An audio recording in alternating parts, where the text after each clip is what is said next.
Prof, let's continue then our conversation in looking at those projections. Let's now look at the national turnout. I mean, of course, in 2019, we saw 66%, which was quite disappointing even then, you know.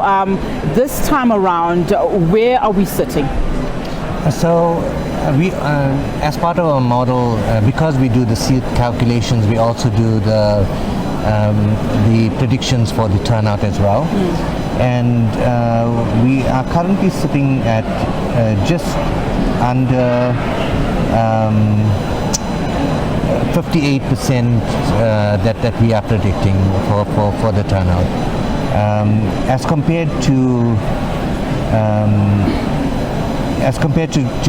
the 2019 national elections, where it was 66%, and 2014 it was 76%, and 2009 it was 79%. So you can see that there has been a gradual decrease in the turnout from one national election to the next. So pretty much putting the national turnout at just under 60% then? Correct. I mean, Dr. Dhawraj, how do we weigh that? I mean, at the one point, the IEC had indicated, of course, that like to see a better picture. Yeah. And we saw snaking queues, you know, similar to what we saw in 1994, and one would have estimated that the turnout would have been good. I mean, what does this tell us in terms of how we keep on just declining as a country? Yeah, unfortunately, Nati, those snaking queues were not proof that we are likely to see a higher turnout. That was because there was a new element introduced in these elections, and that was the issue of the third ballot. So we had the national compensatory ballot, the national regional ballot, and then we had the provincial ballot, obviously for the provincial legislatures. Yeah. So in 2019, the turnout, lowest ever for a general election, 66%.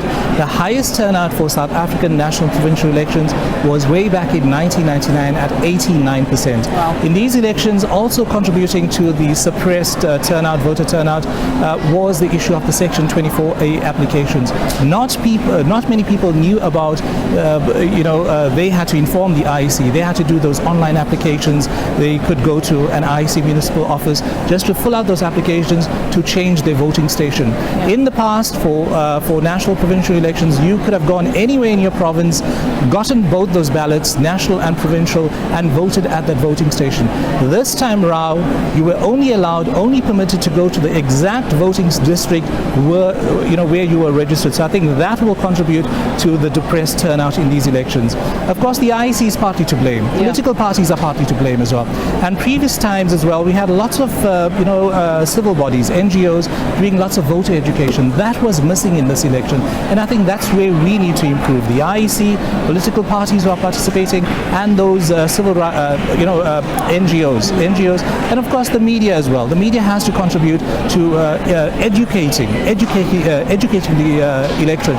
Even literate people weren't au fait that they could not vote at the voting station where you are registered. They thought they could just pitch up an election day and just go to any voting station and cast their ballots. Absolutely. I think a lot of reflection and introspection needs to be done absolutely after this election.